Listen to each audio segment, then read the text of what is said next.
Okay, सबको मेरा आवाज क्लियर है ना? मेरा साउंड क्लियर है ना सबको? Yes sir. Yes, sir. Okay ठीक है। সৈকত ক্লিয়ার আছে তো সাউন্ড? हाँ सर क्लियर है। ठीक है। ओके चलो, मैं रिकॉर्डिंग भी स्टार्ट कर लिया। अच्छा देखो, आज ना कंपनी लॉ में डिस्कस करना है रिगार्डिंग आपका वही कंपनी फॉर्मेशंस, जिसके बारे में मैं काफ़ी दिनों से वेट कर रहा था कि आप लोगों को किस तरह से कंपनी बनाया जाता है, formation of a company, incorporation of a company, आप अलग अलग नाम से इसको बुला सकते हो कि कंपनी को फॉर्म कैसे करवाया जाता है, क्या रूल्स है, क्या प्रोसीडियर है, मतलब दिस काइंड ऑफ थिंग्स। ठीक है, कंपनी फॉर्मेशन के बाद क्या होता है, what is the effect of registration, after that AOA MOA बनता है। ठीक है, मतलब article of associations, memorandum of associations. ठीक है, तो उसके बारे में भी चर्चा करेंगे। ठीक है, तो दिस काइंड ऑफ थिंग जो मेनली आज डिस्कस करना है। ठीक है, तो चलो मैं आपको एक एक करके सारा का सारा चीज़ें डिस्कस करता हूँ। ठीक है सर। अच्छा, स्क्रीन शेयर नहीं है ना? स्क्रीन शेयर कर लेते हैं।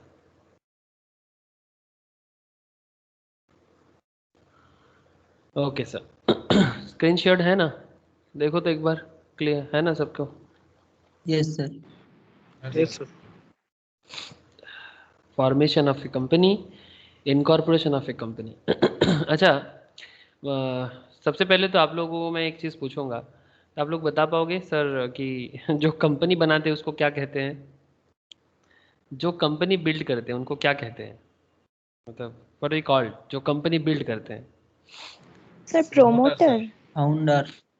हाँ, founder, very good sir, founder obviously. But obviously मतलब the more specific word is promoter, but आप इसीलिए मैंने ये वर्ड आप लोगों के साथ यूज़ किया। प्रोमोटर वर्ड नॉर्मली हम लोग क्या बताते हैं सर, जो बिल्डिंग बनाते हैं ना इन ओवर ज़ाती ज़िंदगी, जनरल लाइफ में कोई भी बिल्डिंग बनाने वाला होता है तो हम लोग क्या बोलते हैं कि प्रोमोटर है ना? But this is not only for the building purpose, anybody जो भी बिल्डिंग नहीं सर, कोई भी कंपनी बनाते हैं उनको प्रोमोटर कहेंगे। ठीक है तो सबसे पहले तो कंपनी कौन बनाते हैं उसके बारे में लॉ लॉ के कंपनी लॉ में कुछ कहा गया है sir. Companies Act 2013, companies Act 2013 जिसने कंपनी को बनाया या फिर जो कंपनी बिल्ड करते हैं, जैसे कि फाउंडर बताया आप लोगों को, लिए कोई कंपनी बिल्डर बोल सकते हो, but the most specific is promoter. ठीक है, तो कंपनीज एक्ट 2013 प्रोमोटर के बारे में क्या कहते हैं, जो कंपनी बनाते हैं। ठीक है, तो चलो उसी के रिगार्डिंग बात करेंगे। ऐसे तो टाइप्स ऑफ कंपनी हम लोग कर चुके हैं, जिनका मिस है टाइप्स ऑफ कंपनी प्लीज़ कर लेना, बहुत इंपॉर्टेंट है टाइप्स ऑफ कंपनी। ठीक है, बहुत मतलब उसमें हम लोग सारा का सारा मतलब जितना तरह का कंपनी हो सकता था, जितना तरह का वे में हो सकता था, लाइबिलिटी के बेसिस में, फॉर्मेशन के बेसिस पे, ठीक है, हर तरह का हम लोगों ने डेफिनेशंस उसके साथ प्रैक्टिकल एग्जांपल्स ऑलरेडी कर चुके हैं। तो अगर किसी का मिस है तो प्लीज़ मुझे बताना, मैं उनको क्लास शेयर करूँगा। ठीक है, ओके। तो mode of registration of company में प्रोमोटर कौन है sir? Who is promoter?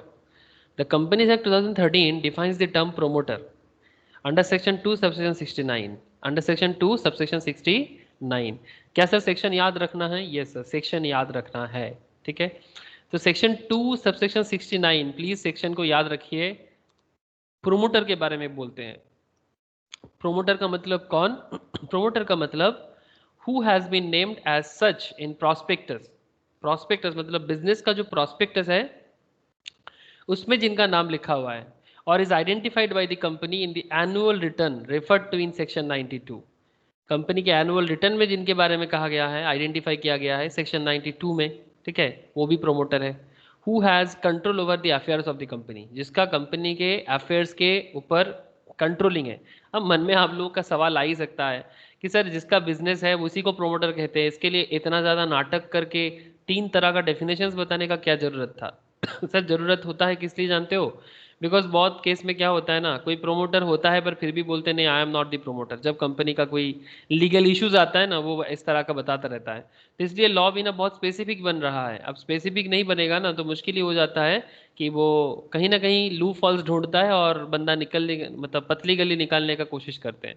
That's why law काफ़ी ज़्यादा स्पेसिफिक होने का कोशिश करते हैं।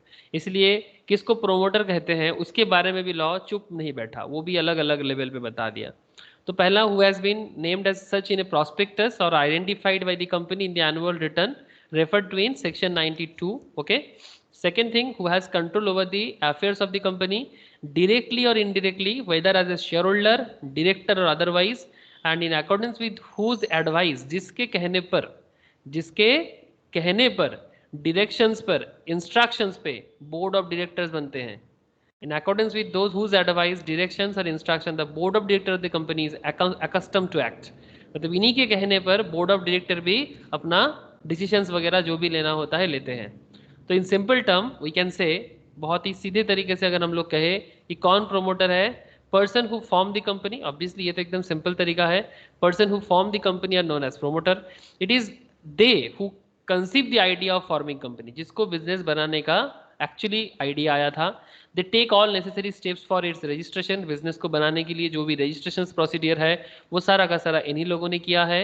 It should be however be noted that persons acting only in professional capacity, for example the solicitor, the banker, the accountant are not regarded as promoters।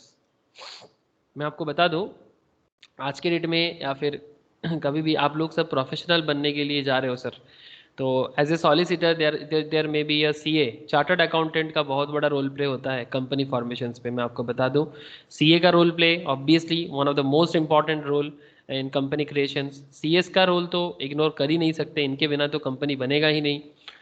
CA, CS as well as CMA, ठीक है। Lawyers भी आते हैं इसके अंदर, ठीक है, जिनको कंपनी लेवल का काम आता है, दैट काइंड ऑफ लॉयर। तो सवाल है कि ये जो सीए, सीए, सीएमए, लॉयर वर्ग जो भी होते हैं सर, इनको हम सॉलिसिटर भी कह सकते हैं, ठीक है। मतलब जो बेसिकली सोल्यूशंस लेके कंपनी को बिल्ड करने में हेल्प करते हैं, ठीक है। तो solicitor, banker, even banker is also very responsible for building a company. It should however be noted that persons acting only in professional capacity, मतलब वो कंपनी के बिहाफ में बात करता है, वो कंपनी के बिहाफ में स्ट्रेटेजी बनाते हैं कि कैसे उसको बनाया जाए, बट कभी भी हम उनको प्रोमोटर नहीं कह सकते। बात समझ में आ रहा है ना सर? चाहे वो एज ए सॉलिसिटर हो, चाहे वो एज ए बैंकर हो, चाहे वो एज ए अकाउंटेंट हो, बट इनको कभी भी हम लोग प्रोमोटर नहीं कहेंगे। चाहे वो कितना भी कंपनी के लिए दिल दिमाग लगा ले, बट उनको प्रोमोटर नहीं कह सकते। बात क्लियर है कि नहीं सर? बताना please. Hello, Yes, sir. Clear ना? Yes, sir. Yes, sir. Yes, sir. Thank you, ठीक है सर। अब सर प्रोमोटर कौन है या कि किसको प्रोमोटर देखने में लगता है पर बोल नहीं सकते, ये तो आपको समझ में एकदम आ गया सर। अभी चलो सर फटाफट बात कर लेते हैं कंपनी फॉर्म कैसे होता है, ठीक है। अच्छा, प्रोमोटर का बात आया तो फिर मैं को आप लोगों को दिखाई देता हूँ। ये एक रिसेंटली एक कंपनी स्टॉक मार्केट में लिस्टेड हुआ है, अभी भी इसका प्रोसेसिंग चल रहा है। मैं कभी शायद आप लोगों के साथ या फिर किसी share, most probably share market class में मैंने ये सब बारे में डिस्कस करता हूँ। हिरनबाई इंडस्ट्रीज एक फर्टिलाइजर कंपनी है सर। ये कंपनी रिसेंटली स्टॉक मार्केट में लिस्टेड हुआ। कंपनी फॉर्मेशन तो ये बहुत पुराना है, ठीक है। कंपनी बहुत पहले ही फॉर्म हो गया था, ठीक है। बट ये देखो sir, our company was originally incorporated as a private limited company 1956 पहले का जो एक्ट था। अभी तो सर 2013 कंपनीज एक्ट चलता है। ये कब का है सर? 1956, मतलब 2013 एक्ट आने से पहले जो एक्ट, कंपनीज एक्ट जो इंडिया में मेनली लीड करता था, वो वाला एक्ट, उसी एक्ट में वो एक्ट अभी भी लीगल है माना जाता है सर, पूरा का पूरा। Vide certificate of incorporation dated March 17, 1992। क्या आप लोग देख पा रहे हो सर? ये रिसेंट कंपनी है एकदम, अभी भी स्टॉक मार्केट में इसका अलॉटमेंट प्रोसेस चल रहा है, अभी कुछ ही दिन में आने वाला है। Issued by the registrar of companies Gujarat, Dadra Nagar Haveli and with the name of Hiranbai industries chemical private limited, ठीक है। ये नाम पे कंपनी लिस्टेड हुआ था। समझ में आ रहा है सर? हेलो, देखो कंपनी में क्या होता है, सीन नंबर होता है। कंपनी रजिस्ट्रेशन करेगा ना, उसका एक सीन नंबर होता है, कॉर्पोरेट आइडेंटिफिकेशन नंबर। मैं डिस्कस करने वाला हूँ, लेकिन मैं इसको प्रैक्टिकली आपको शो कर रहा हूँ। This is actually practical. जब आप लोग किसी फार्म में प्रैक्टिस करोगे ना, उसमें अगर कंपनी लॉ का काम करोगे तो एक्चुअली आपको वही सब करना होता है। एज ए CAS या एज ए चार्टर्ड, जब भी आपको कोई कंपनी लॉ रिलेटेड काम करने का मौका मिले तो एक्चुअली आपको ये सब काम करने का मौका मिलेगा विथ सेबी। क्या सर बात समझ में आ रहा है? कंपनी रजिस्ट्रेशन करने के बाद कंपनी का एक सीन नंबर आता है जो कंपनी का आइडेंटिफिकेशन नंबर होता है। कंपनी का एक रजिस्टर्ड ऑफिस होता है, कंपनी का कॉर्पोरेट ऑफिस होता है, ठीक है। कंपनी का वेबसाइट भी होगा, ईमेल भी होगा। आज के डेट में ये सब मैंडेटरी है ना सर, वेबसाइट रहना, ईमेल रहना, कॉन्टैक्ट पर्सन, ठीक है, ये भी एक इंपॉर्टेंट है। ये देखो सर यहाँ पर क्या लिखा है, Maheshwar V Godwale, chief financial officer Abdul Latif. Normally chartered होते हैं, चीफ फाइनेंशियल ऑफिसर वगैरह चार्टर्ड होते हैं। And company secretary and compliance officer, ठीक है। CS के बिना भी तो काम बनेगा नहीं। ये सब जो प्रोसीडियर होता है ना, ये सब CS का होता है, लेकिन इसका पूरा जो हिसाब किताब होता है ये नॉर्मली चार्टर्ड अकाउंटेंट या फिर कॉस्ट अकाउंटेंट, ऑब्वियसली ये दोनों में से कोई भी एक करता है, ठीक है।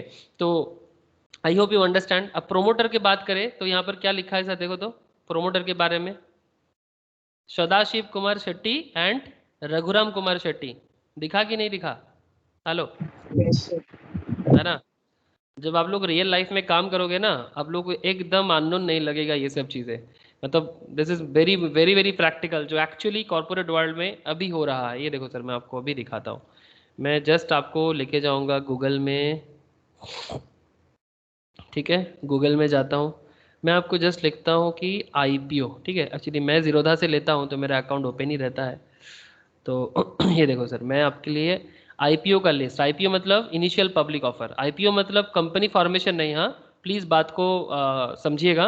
IPO मतलब जो कंपनी स्टॉक मार्केट में आ रहा है। अब कंपनी फॉर्म करेगा तो वो स्टॉक मार्केट में आएगा, ऐसा मैंडेटरी नहीं है ना। हेलो, कंपनी फॉर्म करेगा तो क्या स्टॉक मार्केट में आना मैंडेटरी है? No sir. नो सर, ऐसा कोई No, बात sir. नहीं है। लेकिन कंपनी जब ये क्या होता है ना कि अगर ये सब कंपनी का, जब भी कोई कंपनी स्टॉक मार्केट लिस्टेड होता है ना तो उसका डिटेल्स मिल जाता है। That is the thing, because वो पब्लिकली हो जाता है ना, पब्लिक लिस्टेड हो जाता है तो उसका डिटेल्स मिलना जरूरी है, बिकॉज वो पब्लिक के पैसे से बिजनेस करता है। ठीक जिस तरह से मुझे हिरन का मिला है। ये देखो सर, ये क्लोज्ड IPOs है। ये देखो डेट क्या दिखा रहा है सर, 23 से 25। काफ़ी सारा लोग लिए हुए हैं, मेरे स्टूडेंट्स वगैरह में भी, और अच्छा खासा लिस्टिंग गेन करेगा ये उम्मीद है सबको। मतलब यार 80% पॉजिटिव के साथ चल रहे हैं कि बहुत अच्छा गेन करेगा। 626 627 में अगर किसी ने खरीद, इसी दाम पे खरीदना होगा। और मोस्ट प्रोबेबली अभी बात चल रहा है कि 800 प्लस ये लिस्टिंग गेन करेगा। आप लोग भी खोज रखना, जिस दिन गेन मतलब आएगा, 2-4 दिन में आ जाएगा सर। 2-4 दिन में आ जाएगा मार्केट में। प्रोसेस कंप्लीट हो चुका है, मतलब ये जो हिरनबा का जो लिस्टेशन प्रोसेस है ना सर, वो कंप्लीट हो चुका है। मतलब इशू कैपिटल एप्लीकेशंस आ गया था, अलॉटमेंट भी हो गया है। आप लोग बचपन में करते थे ना कंपनी शेयर्स के, कि पहले एप्लीकेशंस डालते हैं, फिर उसका अलॉटमेंट होता है, फिर उसका पेडअप होता है, सब्सक्राइब होता है। याद आ रहा है? Hello, yes sir. है ना? Yes, sir. सर तो आप वही, बोले थे कि ओवर सब्सक्रिप्शन हो गया है इसका। हाँ ओवर सब्सक्रिप्शन हुआ है सर, 83 या 85 टाइम्स ओवर सब्सक्रिप्शन हुआ है। बहुत जोर का धमाल मचाएगा ये कंपनी अभी। और भी एक कंपनी आ रहा है, उसका नाम है आपका एम टार बोल के कंपनी आ रहा है, उसका भी प्रोसीडियर चल रहा है। आज मोस्ट प्रोबेबली उसका क्लोजिंग है, ठीक है। यहाँ पर मुझे दिख नहीं रहा है। रिसेंट ट्रेड में IRFC, Indigo Paints, RailTel, ये रेलवे में आपका ये इंटरनेट लाइन का काम करते हैं। तो बेसिकली पॉइंट मैं एक्चुअली यही कहना चाहता हूँ, ठीक है सर। अभी ये सब बाद में चर्चा होगा, नॉर्मली ये सब मेरा स्टॉक मार्केट का विषय है, मैं ज़्यादा डिटेल्स में नहीं जाऊँगा। बट क्या है ना sir, market and company connected है ना। मार्केट में कौन होते हैं? कंपनी होते हैं, और कंपनी में हम होते हैं। ठीक है, तो हम लोग अभी कंपनी लॉ में हैं, दैट्स वाई मुझे बोलना पड़ रहा है। तो हमें प्रोमोटर का मतलब भी समझ में आया, और मैंने देखा, आप लोग देख भी लिए कि प्रोमोटर क्या होता है। इससे क्या होगा ना, आप कंपनी का IPO का जो इसको बोलते हैं, ये जो आप लोग रीड कर रहे हो ना, इसको बोलते हैं ड्राफ्ट रेड हेयरिंग प्रॉस्पेक्टस। याद रखिएगा सर, कंपनी प्रॉस्पेक्टस भी एग्जाम में पूछते हैं कि this is the actually prospectus. अब क्या प्रॉस्पेक्टस का डेफिनेशन है, मैं उसका चर्चा तो करूंगा, बट बिफोर दैट मैं आपको बस इतना कहना चाहूंगा कि ये एक्चुअली आप जो रीड कर रहे हो ना अभी, this is actually the prospectus of the company. Okay, मतलब इसी को रीड करते हुए कोई भी इन्वेस्टर्स, कोई भी बैंकर, कोई भी फाइनेंशियल मतलब asset management company, mutual fund company इस कंपनी में इन्वेस्ट करते हैं। ये कंपनी का फ्रेश इशू कुछ मैं आपको अभी इसलिए दिखा रहा हूँ बिकॉज इसके बाद हम लोग ये सब में नहीं आएंगे। 600 मिलियन, करीब 60 करोड़ का फ्रेश इशू है इस कंपनी का, और करीब 90,50,000 का इक्विटी शेयर जो ओनर के पास है वो मार्केट में फ्री फ्लोट कर रहा है। कंपनी का मतलब जो बैलेंस शीट फाइनेंस है ना सर, वो काफ़ी काफ़ी अच्छा खासा सिचुएशंस में है कंपनी। मतलब इसका जो फिनेंशियल स्ट्रक्चर है, जो पीएल बैलेंस शीट का हालत है, that's a very good conditions. और मतलब डे बाई डे इसका बिजनेस ज़बरदस्त चल रहा है। ये फंडामेंटल एनालिसिस है, आप लोग अकाउंट्स फिनेंस अच्छे से पढ़ो, फिर स्टॉक मार्केट में जब फंडामेंटल पढ़ोगे पूरा समझ में आ जाएगा कि क्या कंपनी का डिटेल्स है नहीं है, इट्स एवरीथिंग। बट सर फिर इतना सारा चीज़ें क्यों बोल रहे हो आप? सर इसीलिए बोल रहा हूँ ताकि आपका दिमाग एकदम बैठ जाए कंपनी फॉर्मेशंस पे, मेरा और कोई इरादा नहीं है। अब सर चलो आईपीओ में नहीं, फॉर्मेशन ऑफ कंपनी में बात करेंगे। अब फॉर्मेशन ऑफ कंपनी में section 3 of the companies Act 2013। अब क्या है ना सर, आजकल बहुत सारे लोग इस क्लास में भी है, कभी कभी जो स्टॉक मार्केट में इन्वेस्ट वगैरह करते हैं, तो उनको भी मैं ये एक्चुअली बता दूँ कि जो भी आप लॉ में पढ़ते हो वो इसलिए आपके लिए इतना वाइटल होता है कि आप कंपनी के बारे में ना अंदर का कॉन्सेप्ट समझ जाते हो कि कंपनी कैसे बनते हैं। तो फिर आप और ज़्यादा कंपनी का जो इकोसिस्टम है, जिस पर्टिकुलर इकोसिस्टम में कंपनी अपने आप को फंक्शंस करते हैं, आपको समझ में आ जाता है। तो शेयर मार्केट इन्वेस्टमेंट आपके लिए जुआ कम और टेक्निक ज़्यादा महसूस होगा बाकी लोगों से। बाकी लोग तो इसको एक तुक्का, मतलब उक्का तुक्का समझ में लग जाते हैं ना सर, लेकिन जिनको एक्चुअल समझ में आता है तो वो इसको समझता है और खरीदारी या बेचना जो भी हो, बाइंग सेलिंग, एक लॉजिकल वे में करेगा, बिकॉज उसको लॉ पता होता है, उसको स्टॉक मार्केट का अंदर का बात पता होता है, अकाउंट्स पता होता है, फाइनेंस पता होता है, दैट्स वाई। तो section 3 of the companies Act 2013, ये तो फर्स्ट टाइम कंपनी आ रहा है with basic requirement with respect to the constitution of the company. In the case of a public company, आप लोग जानते हो सर, पब्लिक में मिनिमम 7 ना सर, मैक्सिमम मिनिमम 7, मैक्सिमम बोलो ना sir. Unlimited. Thank you sir, thank you sir. Unlimited. Private company में minimum 2, maximum 200। Thank you sir 200। 200। और 1% कंपनी में minimum 1, maximum 1, maximum 1। 1। Thank you sir. 1% company है, ये गलती ना करना, मिनिमम भी 1 है, मैक्सिमम भी 1 है। और ये 2013 एक्ट में ही फर्स्ट टाइम जगह मिला है सर। आपको बता दूं कि एक इंसान भी एक कंपनी बना सकते हैं। इसके पीछे एक ही रीज़न है कि इंडिया जो ईज़ ऑफ डूइंग बिजनेस में रैंकिंग में डे बाय डे इम्प्रूव कर रहा है, कंपेरेटिवली काफ़ी ज़्यादा इम्प्रूव किया है। 2014 में जब ये बीजेपी गवर्नमेंट आया था, उस टाइम पे इंडिया का बिजनेस में रैंकिंग था 130 प्लस, लेकिन करेंटली 2021 में इवन 63 मोस्ट प्रोबेबली रैंकिंग चल रहा है। It's a very positive thing. अब चलो सर, गवर्नमेंट को प्रेज करना है नहीं करना है, दैट्स अ डिफरेंट इशू, अपना अपना मतलब सबका ओपिनियन है। बट सीरियसली इसके पीछे ये जो न्यू लॉ जो है ना, उसको मतलब लॉ पहले भी बनने का कोशिश कर रहा था बट कभी बन नहीं पाया। इसका एक ही रीज़न होता है कि हमारे कंट्री में एक सबसे बड़ा प्रॉब्लम क्या है ना, कि लॉ तो बन जाते हैं बट उसका एप्लीकेशंस बनने में मुश्किल ही हो जाता है। जब सरकार में एक देखो ना, अभी तो एक ही सरकार है, मतलब एक ही पार्टी का सरकार है, जिसको हम लोग बोलते हैं बहुमत का सरकार। अब बहुमत का सरकार जरूरी है सर, मतलब बहु मतलब जिसको हम लोग बंगाली में बोलते हैं संख्या गरिष्ठ या फिर मैजिक फिगर से पार्लियामेंट को बनाना बहुत इंपॉर्टेंट है। बिकॉज कोई भी एक्ट उसको पास करवाने के लिए आपको मैजिक फिगर चाहिए, और पार्लियामेंट में सभी सेम पार्टी का होगा तो मज़ा आता है। अब क्या है ना, जब भी खिचड़ी का सरकार बनेगा ना, मुश्किल बनता है, इसलिए इंडिया का ग्रोथ रुक जाते हैं। जो पहले होता था 2014 में, बहुत दिनों बाद एक पार्टी आया जो संख्या मतलब मैजिक फिगर से आया। मैं तो मानता हूँ इसके बाद सरकार फिर से जब हम लोग चेंज करें ना, ऐसा किसी को चेंज करके लाए जो जब भी करेंगे कि एक सिंगल फेस रहेगा और उसके अंडर में एक सिंगल पार्टी फॉर्म हो। ऐसे 5-7 जो मिल के जो करता है ना, उसमें देश का कुछ अच्छा नहीं होता। इसका बहुत सारा हिस्ट्री है, आई विल डिस्कस, कभी पॉलिटिकल बात करूंगा आप लोगों के साथ, बिकॉज मतलब रखता है सर, बहुत मतलब रखता है कि मिलीजुली सरकार का क्या प्रॉब्लम है। वेस्ट बंगाल तो बहुत बार इसके प्रॉब्लम में फंसे हैं। अगर कभी भी आप लोग 47 से लेके 2021 तक का हिस्ट्री देखोगे ना वेस्ट बंगाल का, आप पागल हो जाओगे। पता नहीं कितना जो आप लोगों में से देखते हो ये सब खबर, मतलब ढूंढते हो, मैं तो ढूंढता रहता हूँ। ओके, तो कंपनी में public company 7 maximum, unlimited private company 2 maximum 200, 1% company minimum 1, maximum भी 1। चलो सर कंपनी को बना देते हैं फटाफट। सर आप रोज ना पॉलिटिक्स लाते हो। सर पॉलिटिक्स कोई बुरा चीज़ नहीं है, वो अलग बात कि हम लोग इसको बुरा नज़र से देखते हैं। जैसे पॉलिटिक्स आप देख रहे हो, जिंदगी भर पॉलिटिक्स ऐसा ही हुआ करता था। अब क्या है ना, इसके अंदर से ही देश का मतलब the future of our countries actually depend on this kind of bad things. वो बोलते हैं ना सर, कीचड़ में ही कोमल फूल मतलब खिलते हैं। मतलब अब ये जो कमल का बात कर रहा हूँ ना, ये कमल वो बीजेपी वाला कमल नहीं है, सर रियल कहावत है। कीचड़ में ही कमल खिलते हैं, मतलब जो राजनीति में जो कीचड़ दिखता है वो कीचड़ में ही हमारा आपका सबका फ्यूचर डिपेंड करता है। चाहे आप कितना भी उसको इग्नोर करो, कितना भी बोलो कि सर एकदम बेकार चीज़ है, कितना भी जो मर्जी बोलो, but that is the real thing जिस पे एक्चुअली हम सबका फ्यूचर डिपेंड है। तो ना समझना भी एक राजनीति है। मतलब बहुत लोग बोलते हैं कि मैं राजनीति नहीं समझता, एक्चुअली यू नो राजनीति better than any other person, and that is the मतलब ये ना कहना भी एक राजनीति है। आई डोंट नो आप लोग समझ पा रहे हो कि नहीं। तो कंपनी को फॉर्म करते हैं sir. Section 7 of the companies Act 2013 provides for the procedure to the followed for incorporation of a company. Filing of the documents and information with the registrar.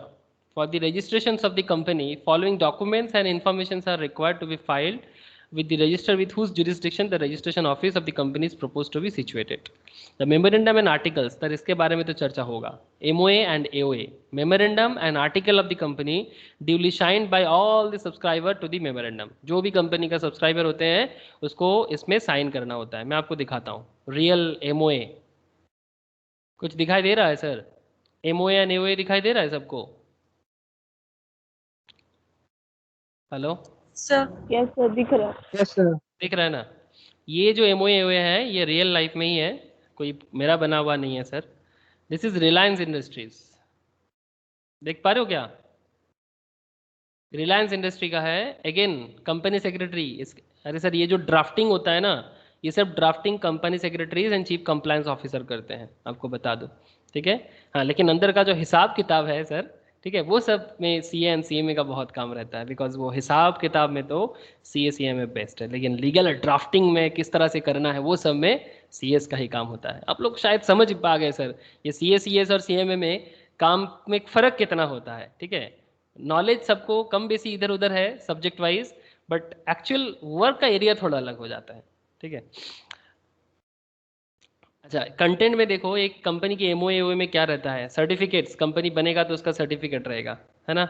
Memorandum of associations में name of the company, registered office of the company, main object of the company, the objective incidental और ancillary to the attainment of the main objective, other objects not included, limited liability of the member, authorise share capital, subscribe and memorandum associations.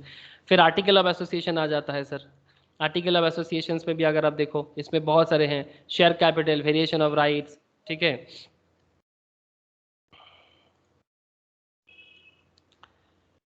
Call on shares, कितना shares बुला रहे हैं, transfer of share, transmissions, for features, ये सब आप लोग बचपन में कंपनी अकाउंट्स में भी करते थे। अल्टरेशन, जॉइंट होल्डर्स, एवरीथिंग, बहुत सारे चीज़। ये एक्चुअली रिलायंस का MOA है सर, ठीक है। ये सब तो आप बाद में पढ़ोगे, धीरे धीरे सब पढ़ना चाहिए आप लोगों को। ये देखो, certificate of incorporation consequent of change of name, क्या दिखाई दे रहा है सर? ये ऑब्वियसली रिलायंस 1956 में बना था। आजकल कोई भी कंपनी बनेगा तो क्या कौन से एक्ट में बनेगा सर? ये तो 1956 में दिख रहा है आप लोगों को। 13 आजकल जो भी 13 बनेगा 2013 में बनेगा। ये देखो सर, 1956 एक्ट में तहत ये कंपनी बना था। रिलायंस टेक्सटाइल इंडस्ट्रीज लिमिटेड था। एक्चुअली आप लोगों को बता दूं, ये जो विमल है ना सर, विमल जानते हो? विमल, ये विमल कंपनी एक्चुअली रिलायंस का पहला कपड़ा का फैक्ट्री था। केला सिल्क बोल के एक साड़ी का काम भी करते थे, और जो विमल जो ब्रांड है, ओनली विमल, टीवी में ऐड भी देखते होंगे, उससे एक्चुअली इनका बिजनेस का बोलबाला चालू हुआ। उसके बाद धीरे धीरे धीरे धीरे ये बाकी कॉन्सेप्ट के साथ आया, ठीक है। तो सर्टिफिकेशंस देख लेना, ठीक है, यहाँ पर आप देख सकते हो काफ़ी सारा चीज़ें। Given under my hand Bombay this day 27 जून 1985, 1985, ठीक है। तो इस तरह से सारा का सारा डिटेल्स इसी तरह से होता है सर। चलो सर, कभी आप लोग अपने टाइम मिला के आराम से बैठे बैठे रिलायंस टेक्सटाइल इंडस्ट्री से किस तरह से वो रिलायंस इंडस्ट्रीज बना है, उसका सारा का सारा हिसाब आप देख लेना, ठीक है। ओके सर, अब चलो सर एक एक करके आगे का बात करते हैं। अभी तो सर्टिफिकेट ही ख़त्म नहीं हो रहा है। ये देखो आगे पूरा का पूरा इसका बिजनेस का क्या है, ऑब्जेक्टिव क्या है, MOA क्या है, OA क्या है, हर चीज़ यहाँ बता हुआ है। अब देखो सर, ये रियल है, ठीक है, ये रियल वाला है। अब मैं आपको अभी किताब वाला बताऊंगा, ठीक है। ये रियल वाला है, मैं आपको अभी किताब वाला 230 पेज का है। आप लोग चाहो तो मैं आप लोगों को शेयर करूंगा, और कभी जस्ट आंख बुलाना सर, ऐसे मतलब आंख लगाते हुए जाना कि कैसे है एक्चुअल में। ओके, ठीक है, फिलहाल चलो सर किताब वाला देख लेते हैं। वो थोड़ा पतला है, छोटा सा है, ज़्यादा नहीं। तो सब्सक्राइबर लोग साइन कर लेगा ना, सब्सक्राइबर लोग साइन करेगा, फिर कंपनी रजिस्ट्रेशन के लिए जाएगा। A declaration by person who is engaged in the formation of the company, an advocate, a chartered accountant, cost accountant और company secretary in practice. कौन कौन है sir? A declaration by person who is engaged in the formation of a company. company formation का काम कौन कौन करते हैं? देख लिया ना आपने? लॉयर कर सकते हैं, chartered accountant, cost accountant and CS in practice, जो लोग प्रैक्टिस करते हैं सर, फार्म है रेगुलर, ये सब काम करते हैं कंपनी फॉर्मेशन वगैरह का.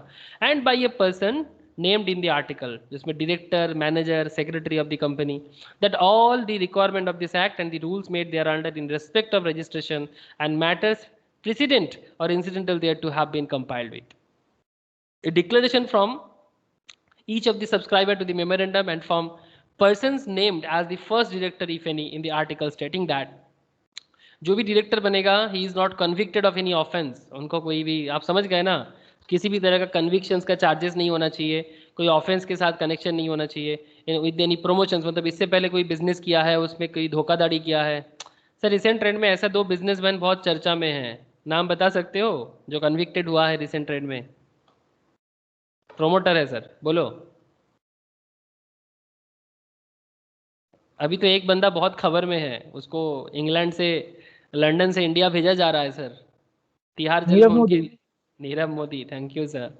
ठीक है, वो तो कन्विक्टेड है ना, तो वो अगर कोई कंपनी बनाएगा तो 10 बार उसके बारे में बातें होंगे सर. ठीक है, तो वो सब देखना है. और एक बंदा का है आपका विजय माल्या, वो भी आएगा, उसको भी नहीं छोड़ना है सर, वो भी आएगा, आज ना छोड़ेंगे.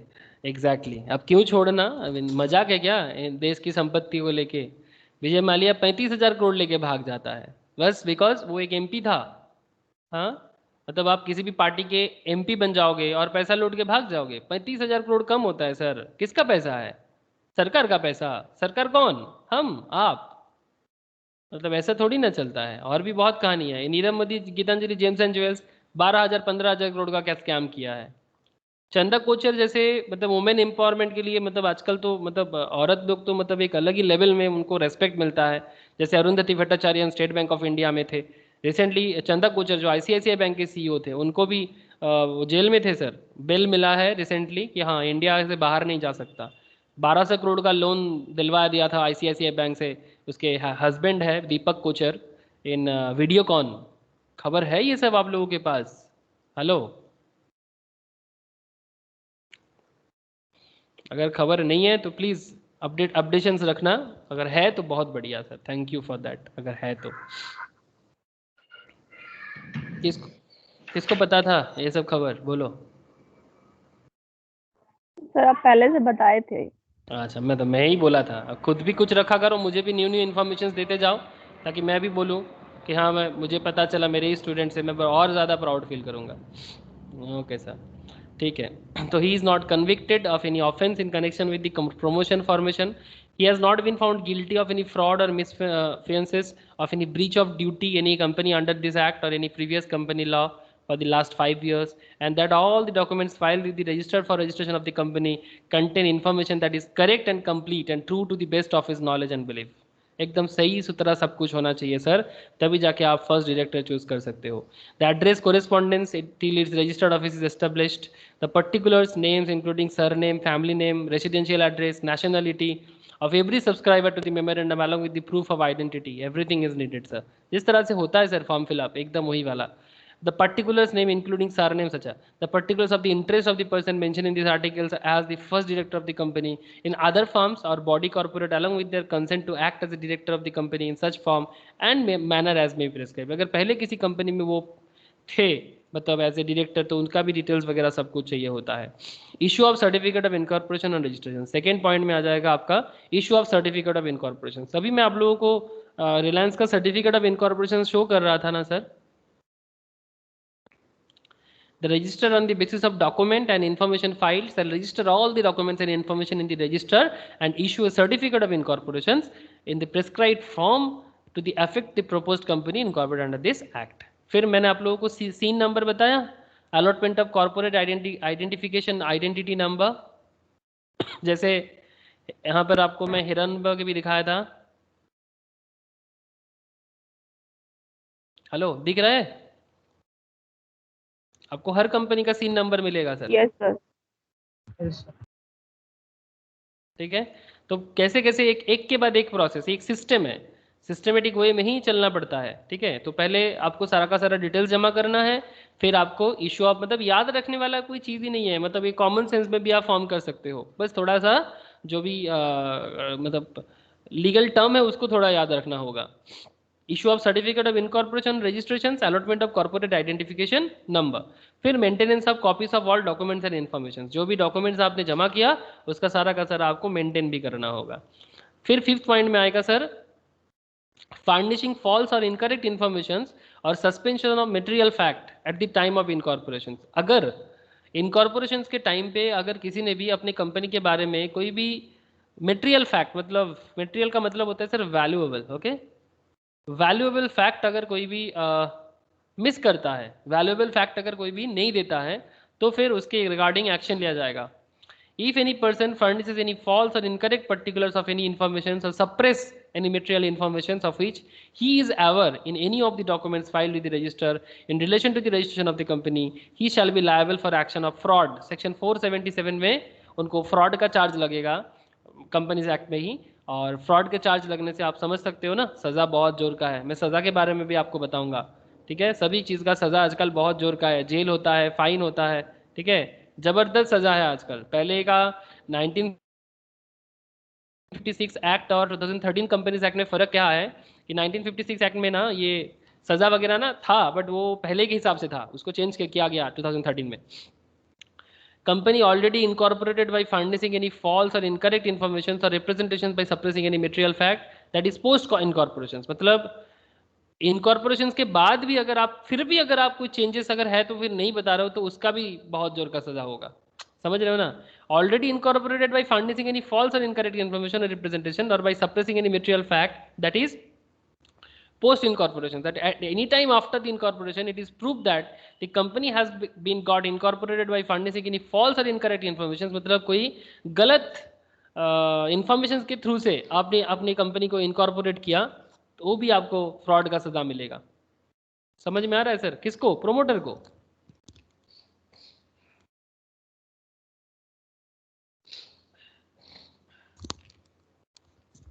हाँ सर, समझ आ रहा है ना? Hello, Yes, sir. Next point number 7, order of the tribunal. Order of the tribunal या ट्राइब्यूनल, जो भी बोलो आप, ठीक है। तो ट्राइब्यूनल क्या बोलते हैं सर?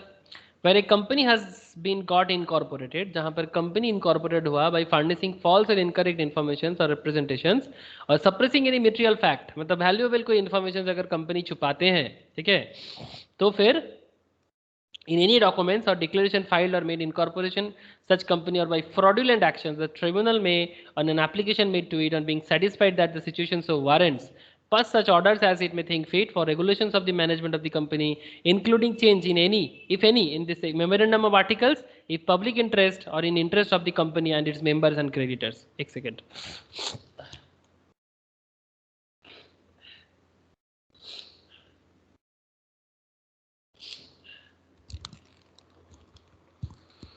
अच्छा क्या क्या डिरेक्ट करेगा? Direct that liability of the member shall be unlimited, मतलब कंपनी अगर ऐसा कुछ भी करता है ना तो मेंबर का लायबिलिटी अनलिमिटेड कर देगा।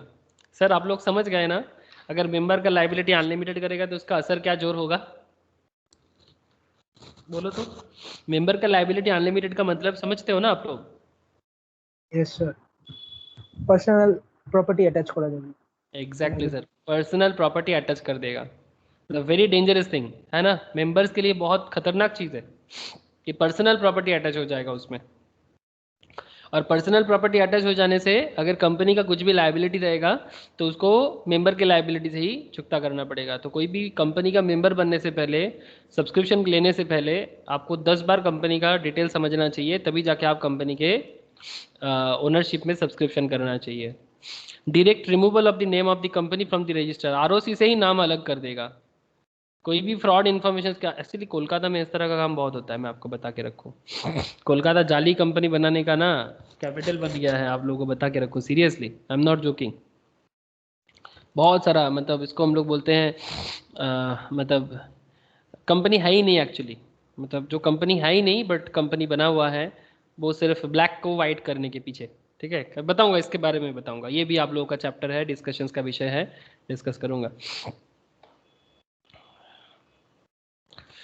पास an order for the winding of the company, company को बंद करने का ऑर्डर दे देगा, pass such order as it may deem fit, provided before any making any order the company shall be given a reasonable time. हाँ sir, कोई भी order देने से पहले, आरओसी कोई भी ऑर्डर देने से पहले उनको रीजनेबल टाइम मिलेगा, ओके, कि आप सुनवानी होता है ना, तो सुनवानी में आपको टाइम मिलेगा कि भाई कुछ भी अगर आपको कुछ भी कहना है तो आप बता सकते हो। ये इंडिया का एक बहुत अच्छा रूल है, जानते हो, India is the only country, मतलब बहुत कम कंट्री है ऐसे वर्ल्ड में, बहुत कम है, ओनली कंट्री नहीं बोलना चाहिए, कि जहाँ पर सबको पता होता है कि कौन दोषी है, लेकिन फिर भी इतना ज़्यादा टाइम, अब ये इसका नेगेटिविटी भी है, बट फिर भी मौका सबको मिलता है, चाहे जितना देर तक आप मौका लेना चाहते हो लो, दोष करने के बाद भी आपको बोला जाता है कि भाई प्रूव करो कि आप दोषी नहीं हो। The tribunal shall take into consideration the transactions entered into, इसका एक अच्छा चीज़ है, जानते हो कि इससे क्या होता है ना, अगर आप इस तरह का रूल नहीं रखोगे, जैसे अजमल कसाब का कहानी आप सबको पता होगा, अरे जानते हो कि नहीं जानते, जो मुंबई को पूरा एकदम तहस नहस कर दिया था, ताजमहल में अटैक किया था, वीटी स्टेशन यस पे सर। दिन दहाड़े कितना सारा लोगों को मारा था स्टेशन में घुस के, Yes, sir. उसको भी इंडियन गवर्नमेंट, ऐसे तो देखो वो उसको ज़्यादा दिन तक जिंदा रखने के पीछे मेन रीज़न था कि पता चले कि भाई पीछे कौन है, ठीक है, प्रूफ नहीं मिलता है ना, लेकिन पॉइंट मैं इतना कहता हूँ कि अजमल कसाब को भी इतना टाइम दिया था कि भाई प्रूफ करके दिखाओ, सर इंडियन गवर्नमेंट ने उसको लॉयर दिया था, मतलब आप लोग शायद मूवी भी देखे होंगे उसके ऊपर, कि गवर्नमेंट उसको लॉयर भी देता है, भाई लड़ो, अपना केस लड़ो, अब पाकिस्तान से तो किसी को बुला नहीं सकते, तो अपना केस लड़ो, ऐसा है अपना लॉ। अब इसका एक बेनिफिट क्या होता है कि ये भी आप लोग जानते होंगे कि बहुत केस में ऐसा होता है कि जो निर्दोष होते हैं, निर्दोष व्यक्ति को भी कभी कभी सज़ा मिल जाता है गलती से, तो लेकिन सर अगर ये सज़ा, मतलब अगर ऐसा हो जाए कि जो दोषी है, मतलब आप हर किसी को लड़ने का मौका देते हो, कि अपने डिफेंस में आप अपने आप को एक रखने का मौका देते हो, अगर ये डिफेंस वाले नहीं रहेंगे ना, मतलब जो दोषी है वो भी डिफेंस कर सकता है, यस कि yes I can defend my self, ये मौका होना बहुत ज़रूरी है, नहीं तो कोई भी किसी के ऊपर कोई भी चार्ज लगा देगा और फिर कोर्ट को कोई भी एक चीज़ लगेगा कि हाँ यही है, तो फिर उसको दोषी करार कर देगा, चाहे वो मैटर कितना बड़ा हो और कितना छोटा हो। तो इसलिए दोनों एंगल को देखते हुए दोनों को मौका मिलता है, that's a very interesting thing, law is a very interesting thing, मतलब एक कंट्री को बनाने के पीछे लॉ का बहुत बड़ा हाथ होता है। रिसेंटली फ्रांस में बहुत बड़ा चेंजेस आया है रूल्स में, अब मैं बात करूंगा कभी आप लोगों के साथ, अगर आप लोग उसके पहले खबर ले लिए तो बहुत अच्छा, लेकिन सीरियसली फ्रांस ने बहुत सारा रूल चेंज किया, मैं आपको बताऊंगा। The tribunal shall take into consideration the transactions entered into by the company, including the obligations, if any, contracted or payment of any liability. ठीक है सर, तो ये है कंपनी फॉर्मेशन का सिस्टम। अब सर आपके मन में ज़रूर सवाल आ रहा होगा कि सर ठीक है, रजिस्ट्रेशन कैसे करेंगे सर? स्पाइस के थ्रू से करेंगे, समझ में आ रहा है सर?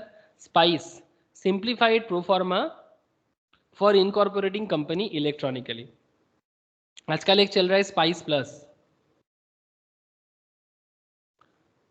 जानते हो सर कंपनी किस तरह से स्पाइस के थ्रू से करोगे? चलो मैं दिखाता हूं आप लोगों को। The Ministry of Corporate Affairs has taken various initiatives for ease of business. Seriously, ease of business is very important.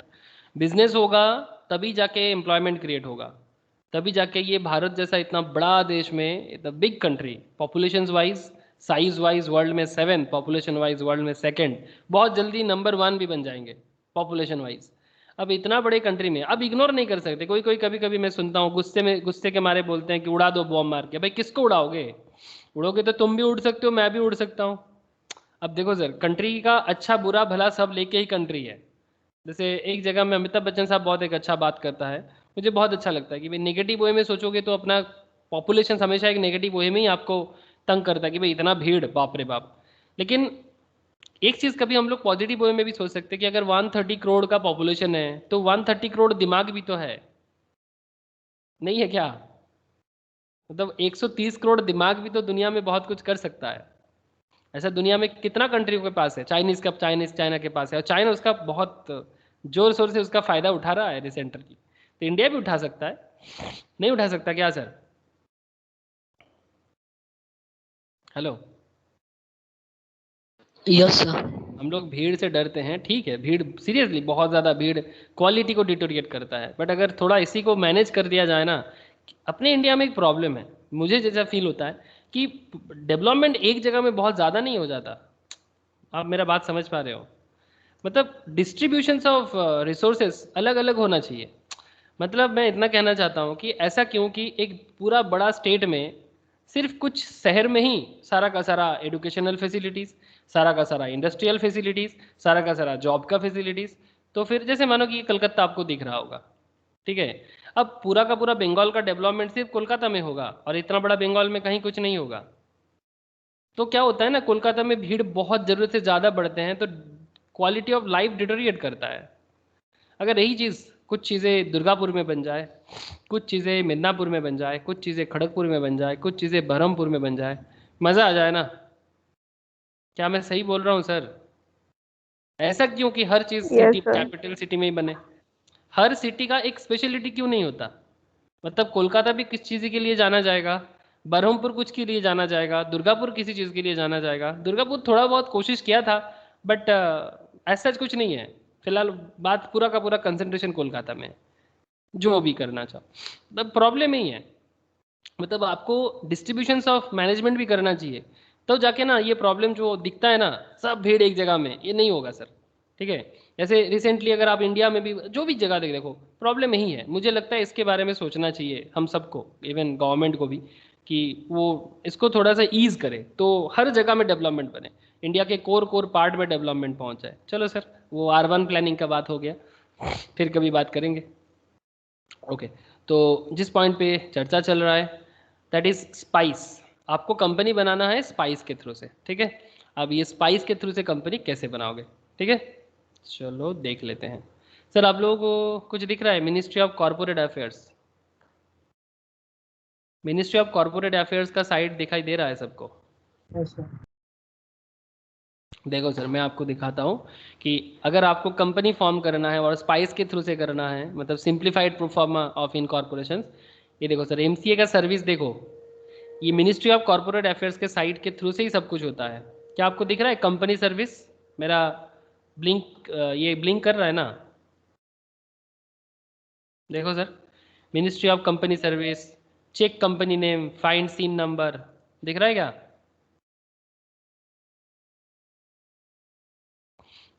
Hello, ये देखो सर, स्पाइस प्लस दिखाई दे रहा है? Yes sir. है ना? मतलब ये जो मिनिस्ट्री ऑफ कॉर्पोरेट अफेयर्स का जितना सारा काम होता है उसी के अंदर ये कंपनी का जो भी डिटेल्स जो भी भरना हो, एवरीथिंग सिंप्लीफाइड प्रोफार्मा हो, आपको इसी के थ्रू से करना होता है, ठीक है। This is how a company का जो भी डिटेल्स है एवरीथिंग इसी के अंदर होता है।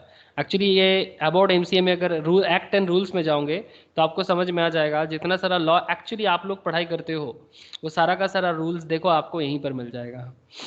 क्या क्या है सर? पहले क्या दिख रहा है? कंपनीज एक्ट, हेलो दिखाई दे रहा है sir? Companies Yes, act, sir. Yes, sir.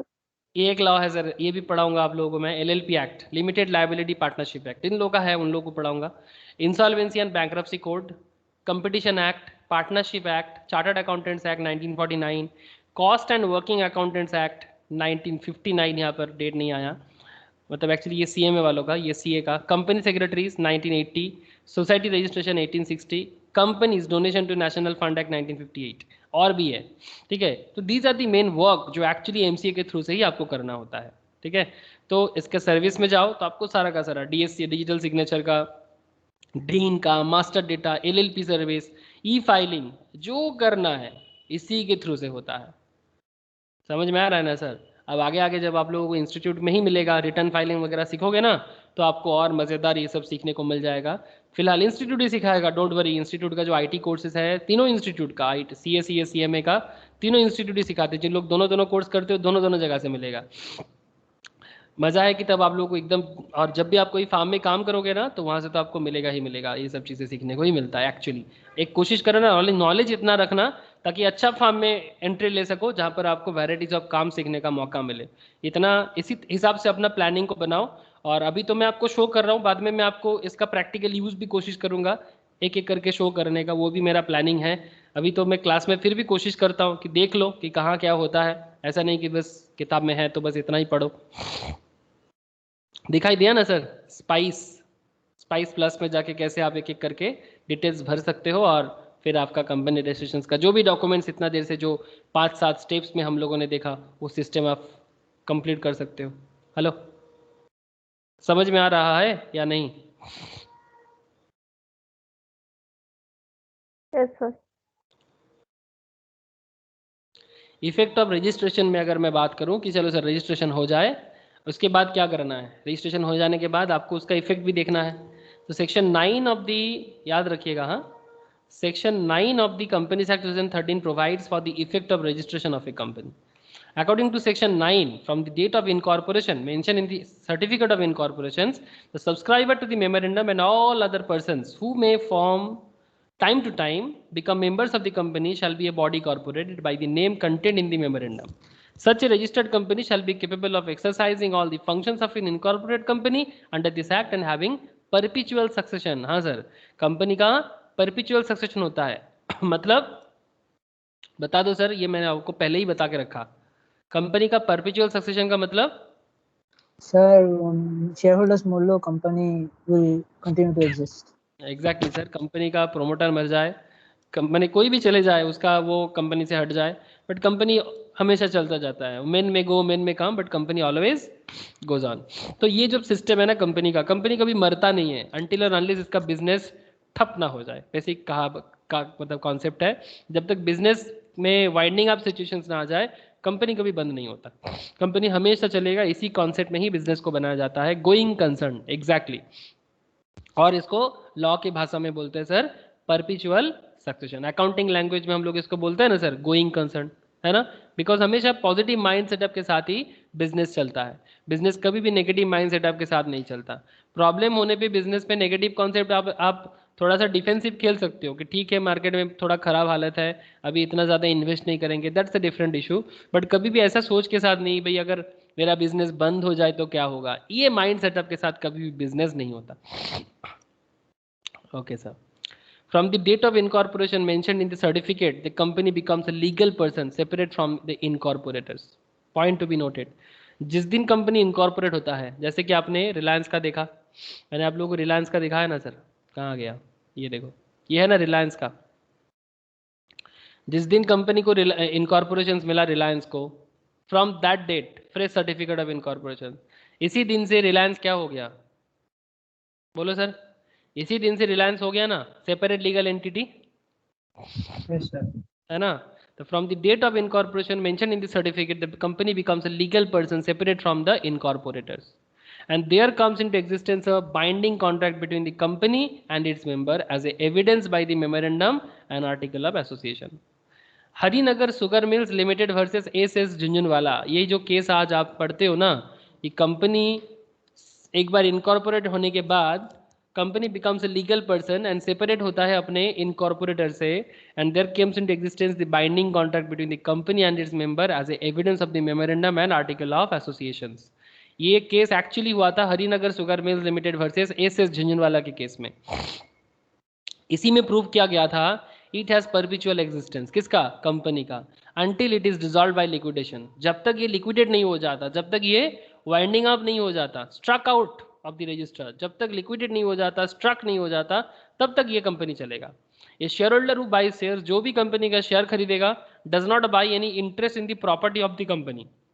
अगर आप कंपनी का शेयर खरीदते हो तो आप कंपनी के प्रॉपर्टी में कोई इंटरेस्ट नहीं लेते हो, but in certain cases a writ petition will be maintainable by a company और इट्स शेयर होल्डर। हाँ, कुछ केसेस में अधिकार आ सकता है, that's a different concept, but petition डाल सकते हैं कोई, बट नॉर्मली आप किसी कंपनी का शेयर खरीदते हो, इसका मतलब आप कंपनी के प्रॉपर्टी में कुछ हक नहीं दिखा सकते।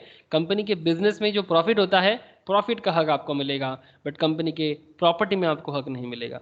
Certain cases like preference share holder के केस में वो आगे आगे बताऊंगा कि किस तरह से लीगल राइट के थ्रू से भी आपको एसेट्स दिया जाता है। नॉर्मली डिवेंचर होल्डर को मिलता है, लोन वाले को मिलता है, लोन जो प्रोवाइडर होते हैं, शेयर होल्डर को ऐसे नहीं होता। समझ में आ रहा है sir? Hello, Harinagar sugar mills limited versus SS Jhunjhunwala का केस में एक्चुअली क्या प्रूफ हुआ था समझ में आ रहा है? सৈकत, सৈकत समझ में বুঝতে পারছি সৈকত हाँ বল। सर, हाँ सर, अगर किसी को हरिनगर शुगर मिल्स का ये देखो समरिटिकली जितना चाहिए था मैंने आपको बोल दिया, लेकिन अगर किसी को मन है कि नहीं मैं थोड़ा ज़्यादा जानूंगा तो आप जान सकते हो, जस्ट गूगल करना Mrs Harinagar sugar mills versus Shyam सुंदर झुंझुनवाला, आपको पूरा केस मिल जाएगा। इसके ऊपर जो लॉ स्टूडेंट्स हैं उनको भी बताऊंगा, जो लोग लॉ ईयर के लिए पढ़ाई करते हो, ठीक है, उनको भी बताऊंगा, आप जाओ ये सब केसेस को पढ़ो, देखो क्या हुआ है, ठीक है। तो आप लोगों को ना बहुत प्रैक्टिकल मतलब एस्पेक्ट्स के साथ आप बहुत ज़्यादा कनेक्टेड हो जाओगे। 1961 में सुप्रीम कोर्ट कौन जज थे, ठीक है, you will get to know everything, judgement क्या हुआ था। ऐसे तो क्या है जजमेंट सब समझ में आ ही गया आपको, बट पूरा केस किस तरह से बना था, ड्राफ्टिंग कैसे हुआ था, you will get to know this things. Please ये सब साइड के साथ कनेक्टेड रहना बहुत ज़रूरी है। नॉलेजेबल साइड के साथ बहुत कम लोग कनेक्टेड होते हैं। देखने से ऐसा लगता है बाप रे बाप क्या पढ़ना पड़ेगा, बट जो लॉ के साथ है, जो बिजनेस लॉ के साथ है, उनको भी समझना चाहिए। तो आप जाके डिटेल्स केस स्टडीज कर सकते हो, कब हुआ है, क्या क्या, कब कब केस कितना देर तक खींचा गया, मतलब कितना लंबा चला, everything you will get to no.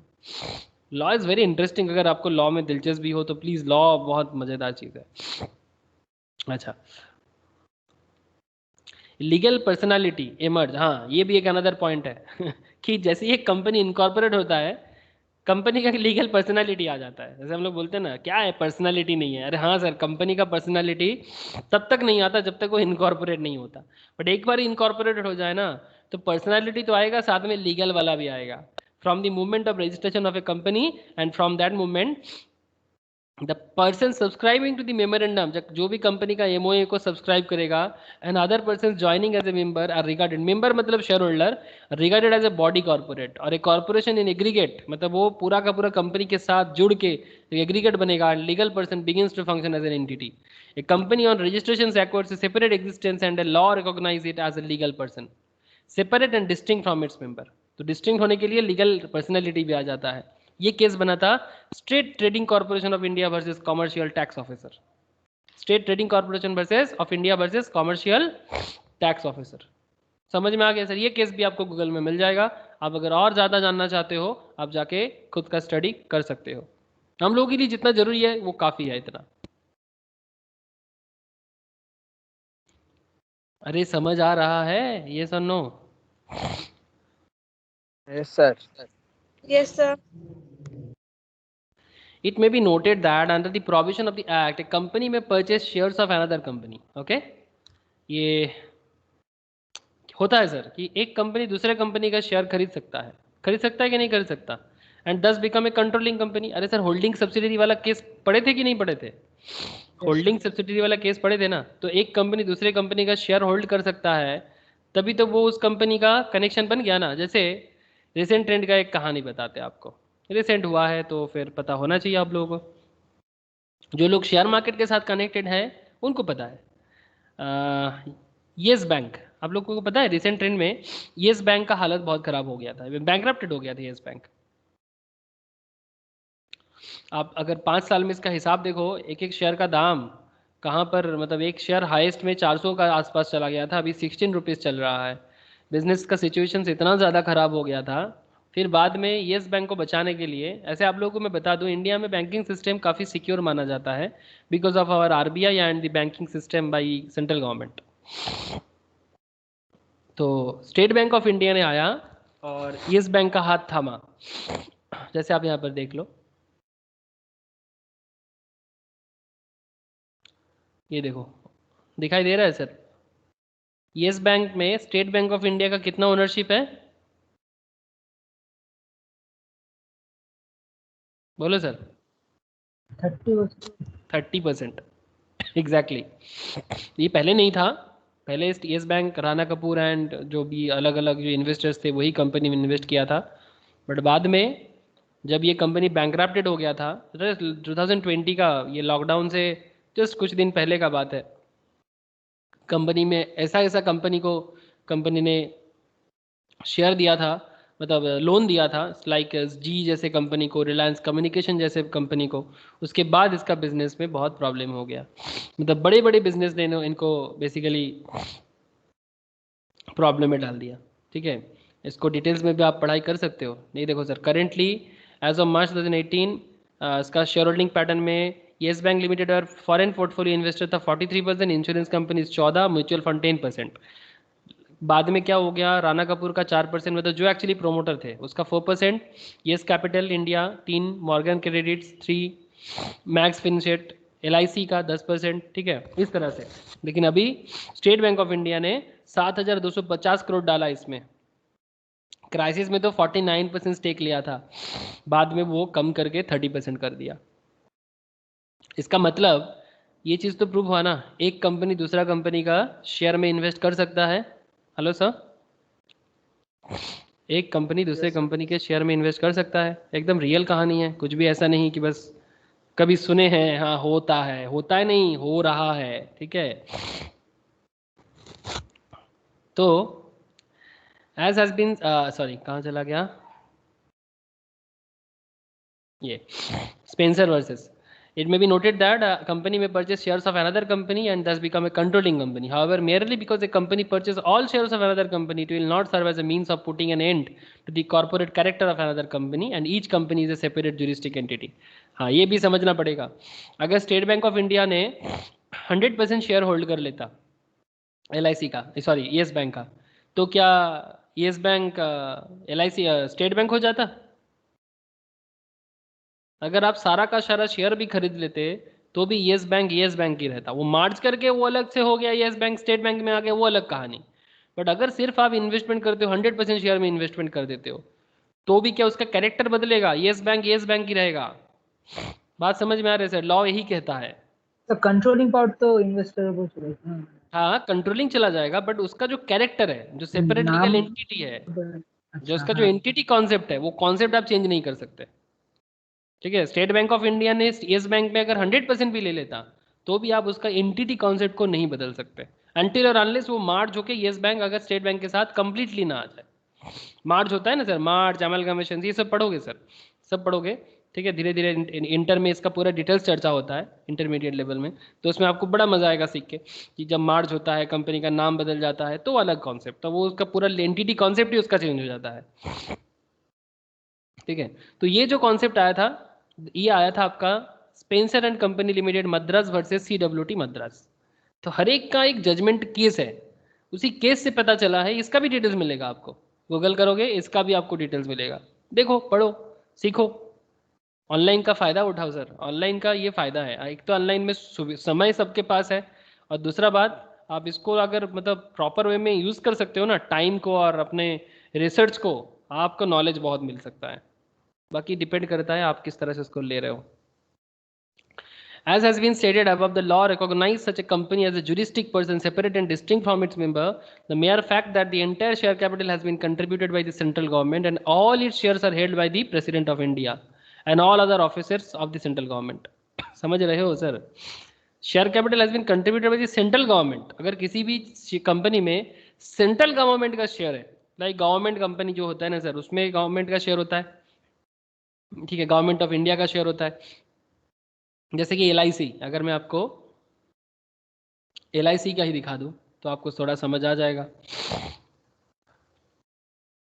LIC आ रहा है स्टॉक मार्केट में, LICI आ रहा है, LICI life insurance corporation of India. इसमें शेयर होल्डिंग में किसका शेयर होल्डिंग है सर? ये देखो, 100% है government of India. Very good sir, government of India का 100% है।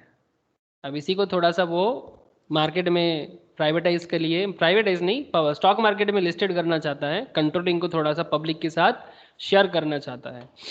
इसको लेके थोड़ा कंट्रोवर्सी है, इसलिए थोड़ा सा ये रुका हुआ है, बट चलो देखते हैं, आ जाएगा स्टॉक मार्केट में, आ जाएगा, बिकॉज उसका ऑलरेडी डेट बस डिक्लेयर नहीं हुआ है, बाकी सब चीज़ डिक्लेयर हो गया है। ओके तो यहाँ ये कॉन्सेप्ट आपको बताता है कि अगर किसी, ये प्लीज़ याद रखिएगा, हाँ, central government and all shares are held by the president of India, जो इंडिया का first man of the India, okay, the first citizen of India is president of India. Currently कौन है सर अपना India का president? बोलो sir, who is currently the president of India? Ramnath Ramnath Kovind. Kovind. Ramnath Kovind, हाँ sir, and other officers of the central government does not make any difference in the positions of registered company and it does not make any company an agent either of the president or the central government. इसका मतलब ये नहीं कि वो president का agent है, ठीक है, वो सिस्टम है, देश का नियम है, कॉन्स्टिट्यूशन में बोला हुआ है।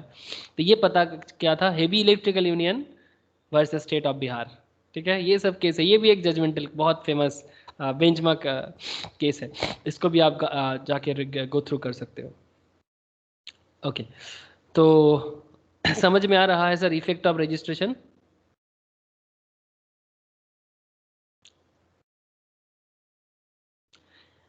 As per section 10 of the Companies Act 2013, where the memorandum and article when registered shall bind the company and the member thereof to the same extent as if they respectively had been signed by the company and by each member, and an agreement to observe all the provisions of the memorandum and of the articles. All monies payable by any member to the company under the memorandum or article shall be a debt due from him to the company. ये concept माना जाता है। Detail चर्चा MOA AOA में करूंगा मैं आप लोगों के साथ, इसी में है MOA AOA. But before that sir थोड़ा कैपिटल के बारे में चर्चा होगा। किसके बारे में चर्चा होगा? कैपिटल के बारे में चर्चा होगा। होगा कि नहीं सर कैपिटल के बारे में? बोलो। Classification of capital. बिजनेस करना है, कंपनी बनाना है, पूंजी तो चाहिए सर। बिना कैपिटल का बिजनेस बना लोगे क्या? हेलो,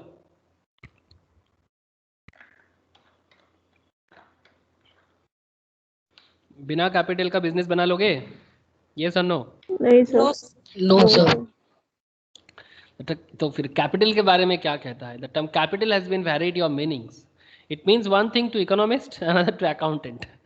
इकोनॉमिस्ट कैपिटल का एक मतलब समझते हैं, अकाउंटेंट थोड़ा अलग समझते हैं, and still another to a businessman and lawyers. In relation to a company limited by shares, the word capital means a share capital. That is a capital or figure in terms so many rupees divided into shares of fixed amount. अगर 5 crore capital है, sorry 5 crore अगर money है किसी के पास business करने के लिए, और एक शेयर का दाम अगर 10 टका है, तो टोटल कितना शेयर हो जाएगा sir? You have 5 crore capital, आपके पास है टोटल 5 लाख, तो कितना number of share? 50 lakh shares है ना, 50 lakh number of shares, 50 lakh shares हो जाएगा। ठीक जिस तरह से यहाँ पर भी डिस्ट्रीब्यूशन आपको दिखेगा। ये देखो सर, ये देखिए हिरनभाई इंडस्ट्रीज का बोला था मैंने, 90,15,000 इक्विटी शेयर्स।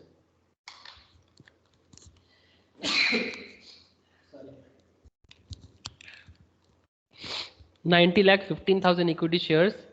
इसमें से आप देख सकते हो यहाँ पर थोड़ा सा अगर आंख लगाओ तो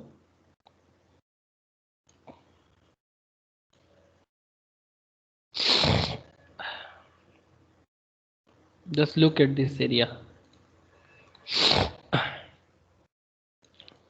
90,15,000 equity shares comprising up to 58,50,000 equity shares by Sadashiv Kumarsethi and up to 22,70,030 equity shares by Raghuram Kumar Shetty, and बाकी बाई श्याम इंडस्ट्रीज बोल के एक है 8,12,000 उनके नाम पे है। इस तरह से कंपनी अपना शेयर कैपिटल को डिस्ट्रीब्यूट करता है। ठीक है, ठीक जिस तरह से मैंने अपने एग्जांपल पे 5 करोड़ को 10 टका करके 50 लाख शेयर बनाया। समझ में आ रहा है सर? दिखाई दिया कि नहीं? हेरंदो का भी दिखाई दे रहा है। Okay, in other words the contributions of persons up to the common stock. Common stock मतलब यही जो कंपनी का share, this is called common stock of the company from the capital of the company. The proportion of the capital to which each member is entitled is his share. A share is not a sum of money, याद रखिएगा sir, a share is not a sum of money, it is rather an interest measured by a sum of money and made up of various rights contained in the contract. Share कोई money नहीं है, सम of money नहीं है, it is rather an interest measured by a sum of money। मतलब अगर आप किसी company के पीछे कोई इंटरेस्ट लगा रहे हो, अपना इंटरेस्ट मतलब आग्रह, जो आप इंटरेस्ट के साथ उस कंपनी में इन्वेस्टमेंट कर रहे हो, वो इंटरेस्ट मेजर्ड होता है by a sum of money and made up various rights. उसके ऊपर कंपनी का डिविडेंड पॉलिसीज, कंपनी का मार्केट गेन, एवरीथिंग सब कुछ मिल के आपका एक राइट क्रिएट होता है, तो तब जाके वो आपके साथ एक कंपनी का कॉन्ट्रैक्ट होता है। जैसे कि सिंपल बात है सर, इतना कॉम्प्लेक्स नहीं करना है कॉन्सेप्ट को। अरे ये मेरा आज ये वाला एरिया नीचे क्यों नहीं आ रहा है? हाँ, अब आया। एक सिंपल कॉन्सेप्ट मैं आपको बताऊंगा। कोई भी आप कंपनी का शेयर्स खरीद लो, नो प्रॉब्लम, ठीक है। जैसे कि मैंने जो क्लास में कभी कभी डिस्कस करता हूँ, बोला था और अच्छा खासा रिटर्न दिया है। एक कंपनी के बारे में मैं बोला था, अच्छा खासा रिटर्न दिया है, तभी मैं बोल रहा हूँ। एक अदानी ग्रीन बोल के एक शेयर 6 महीने पहले, 4-5 महीने पहले क्लास में डिस्कस किया था मैंने। तब कंपनी का शेयर था 600, अभी कंपनी 1169 चल रहा है। तो ये कंपनी का डिविडेंड नहीं है, ये कंपनी का मार्केट गेन है। This is the market gain. अब आपको, आप कंपनी को 600 दिए थे, तो कंपनी क्या आपको 600 वापस करेगा, या फिर मार्केट गेन, या फिर साथ में डिविडेंड इंटरेस्ट सारा का सारा देगा? बोलो सर। टाटा मोटर्स सारा के का बारे सारा में, देगा। सारा का सारा देगा। टाटा मोटर्स में जो लोग इन्वेस्ट किया था, 2 महीना 3 महीना पहले बात हुआ था, 100 रुपीज समथिंग चल रहा था, ठीक है। 100 रुपीज, ये देखो 127, अभी 326 चल रहा है, ठीक है। तो जो लोग जिस तरह से इन्वेस्ट करें, तो ये मार्केट गेन भी लेगा, साथ में डिविडेंड भी लेगा, इंटरेस्ट मेजर्ड भी होगा, सब कुछ इसके साथ अंदर होता है। तो इसीलिए यहाँ पर बहुत सिंपल कहते हैं कि the proportion of the capital to which each member is entitled is shares. Share is not a sum of money, it is rather an interest measured by a sum of money and made up of the various rights content in the contract. In the domain of company law the term capital is used in the following senses. अपने company law के concept में हम लोग capital को कुछ अलग अलग point of view में सोच सकते हैं। फर्स्ट, नॉमिनल और ऑथराइज्ड और रजिस्टर्ड कैपिटल। तीन नाम एक ही है, nominal, authorised, registered. The form of capital has been defined in section 2 subsection 8 of the companies act. Please याद रखिएगा, authorized capital or nominal capital means such capital is authorized by the memorandum of a company to the maximum amount of share capital of the company. Authorized capital इतना जल्दी आप बदल नहीं सकते कि minimum कितना पैसा आप मार्केट से एक्चुअली उठाना चाहते हो। गवर्नमेंट आपको आपके बिजनेस के वैल्यूएशन के ऊपर डिपेंड करके सपोज एग्जांपल, आप अगर 5 करोड़ लेके बिजनेस स्टार्ट करना चाहते हो और आपके बिजनेस का जो नीड है वो 5 करोड़ है, और आप 5 करोड़ लेके आ गए सर, आपका जो बिजनेस नीड है, जो आपका जो भी प्रोजेक्ट बना है, उस प्रोजेक्ट में 5 करोड़ का नीड है, तो आप अपना बिजनेस स्टार्टअप करना चाहते हो 5 करोड़ से, और आरओसी भी आपको बोल रहे ठीक है, it's obviously it's 5 crore business, तो then this 5 crore is called authorise capital. बात सही है कि नहीं? हेलो, बोलो सर। अगर आप 5 करोड़ लेके बिजनेस करने आ रहे हो, तो फिर 5 crore is your authorise capital, या फिर उसको नॉमिनल भी बोलो या रजिस्टर्ड भी बोलो। Hello, Yes, sir. समझ में आ रहा है ना? सबको बोल रहा हूँ, समझ में आ गया ना? ऑथराइज कैपिटल क्या होता है? जिस पैसे को लेके एक्चुअली आपको अथॉरिटी मिलता है बिजनेस करने को। ये एक्चुअली मेमोरेंडम ऑफ एसोसिएशन में लिखा रहता है। बाद में अगर आपका बिजनेस का वैल्यूएशन बढ़ेगा, आपको अप्लाई करना पड़ता है, वोट होता है, ठीक है, वोट करके आपको vote in against, vote in favour करके ऑथराइज कैपिटल को बढ़ाने का मौका मिलता है। तो by the memorandum of a company to the maximum amount of share capital of the company. Thus, it is the sum stated in the memorandum as the capital of the company within which it is registered. It is to be registered. Company registration इसी के ऊपर basis में होता है, being the maximum amount which it is authorized to raise by issuing shares and upon which it pays the stamp duty. इसी के ऊपर company को रजिस्ट्रेशन के लिए गवर्नमेंट को स्टैम्प ड्यूटी देना पड़ता है। जिस पर्टिकुलर स्टेट में वो रजिस्टर होते हैं, उस स्टेट को स्टैम्प ड्यूटी का वैल्यू मिलता है।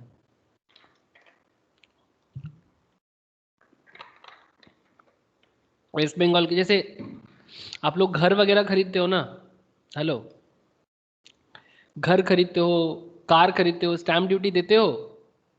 अरे सर, घर खरीदने के बाद हम लोग एक वर्ड यूज़ करते हैं कि आज रजिस्ट्रेशन है घर का। आपने एक घर लिया तो उसका रजिस्ट्रेशन होता है, तो फिर उसमें एक अमाउंट आपको सरकार को देना पड़ता है। अरे ये sir, no? Yes, Yes, sir. sir. है ना? तो वो जो अमाउंट आप एक्चुअली सरकार के घर में जमा करते हो, वो एक्चुअली रजिस्ट्रेशन अमाउंट या स्टैम्प ड्यूटी वैल्यू है ना? वही स्टैम्प ड्यूटी आपके लिए सरकार आपके बिहाफ में, कभी भी आपको कोई दरकार होगा ना, तो government will talk on behalf of you. Okay, government का जो बात होगा कि हाँ ये ज़मीन इनका है, आपके नाम पे वो दर्ज करके रखेगा, तो वो गवर्नमेंट का इनकम भी है, ठीक है। आप प्रॉपर्टी ओन करोगे, सरकार को थोड़ा सा देना पड़ेगा। सर थोड़ा सा नहीं, बहुत ज्यादा देना पड़ता है। वही जो भी हो, वो रूल है, देना पड़ेगा, ठीक है। तभी वो आपका होगा। ये सरकार का इनकम भी है। गवर्नमेंट इनकम कहाँ से करेगा? बोलता है कि एक कॉन्सेप्ट है, बोलते हैं कि जिस मिट्टी का खाएंगे उस मिट्टी को तो कुछ वापस भी देना पड़ेगा ना। अब वो अलग बात की हम लोग अच्छा सरकार चूज नहीं कर पाते और वो लोग खा लेते हैं, वो अलग बात, वो हमारा प्रॉब्लम है कि हम लोग ऐसे लोग क्यों नहीं ढूंढ पाते सरकार में जो अच्छा काम करे, जो चोरी चमारी ना करे। वो अलग प्रॉब्लम। लेकिन this is a system, this is how a system. आपका लीडर बेकार हो वो आपका प्रॉब्लम है, हमारा प्रॉब्लम है, बट रूल्स एकदम बढ़िया है। Okay. It is usually fixed at the amount which is estimated the company will need, including the working capital and reserve capital. मतलब इसी अमाउंट से सर कंपनी का वर्किंग कैपिटल, रिजर्व कैपिटल, मतलब day to day काम करने के लिए जो पैसा होता है उसको वर्किंग कैपिटल बोलते हैं। एंड रिजर्व कैपिटल मतलब फ्यूचर में जरूरत में कंपनी को कोई पैसे का जरूरत हो तो that is called reserve capital. अब सवाल है सर इशूड कैपिटल क्या है? सेक्शन 2 सबसेक्शन 50 में इशूड कैपिटल के बारे में कहा गया है। 2 subsection 50 of the companies act. Issued capital simple है कि चलो सर मैं आपको एक काम करता हूँ, इस पूरा कॉन्सेप्ट को मैं आपको एक एग्जांपल के साथ समझाता हूँ तो आपको ना पूरा समझ आ जाएगा। बस सेक्शन आपको बाद में मैं अलग से बताऊंगा, आप एक बार उसको याद रख लीजिएगा। पर सिस्टम को अगर मैं आपको मैथमेटिक्स, जो लोग शेयर मार्केट पढ़ते हैं उनको फटाफट समझ में आ जाएगा, और जो लोग नहीं पढ़ते उसको भी समझ में आ जाएगा। शेयर मार्केट के साथ कनेक्टेड रहने से ये सब कैपिटल वगैरह वर्ड बहुत ज़्यादा अनकॉमन नहीं होता है, बड़ा कॉमन हो जाता है। इसलिए देखो ना, मैं कंपनी लॉ पढ़ाने के लिए बैठा हूँ और इधर हमें हिरन इंडस्ट्रीज का आईपीओ का प्रॉस्पेक्टस लेके ओपन करके बैठा हूँ ताकि मैं आप लोगों को फटाफट कनेक्ट कर पाऊँ।